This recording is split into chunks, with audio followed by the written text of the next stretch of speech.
About 10 days after 9/11, I went through the Pentagon and I saw Secretary Rumsfeld and Deputy Secretary Wolfowitz. I went downstairs just to say hello to some of the people on the Joint Staff who had used to work for me, and one of the generals called me in. He said, "Sir, you got to come in. You got to come in and talk to me a second." I said, "Well, you're too busy." He said, "No."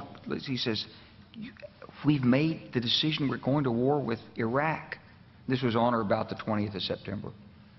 I said, "We're going to war with Iraq. Why?" He said, "I don't know." He said, "I guess they don't know what else to do." So I said, "Well, did they find some information connecting Saddam to Al-Qaeda?" He said, No. He says, "There's nothing new that way. They just made the decision to go to war with Iraq."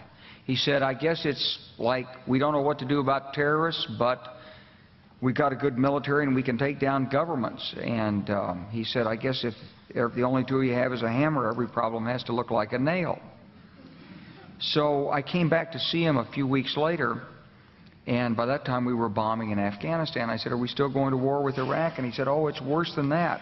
He said, he reached over on his desk, he picked up a piece of paper, and he said, I just got this down from upstairs," meaning the Secretary of Defense's office today, and he said, "This is a memo that describes how we're going to take out 7 countries in 5 years, starting with Iraq and then Syria, Lebanon, Libya, Somalia, Sudan, and finishing off Iran."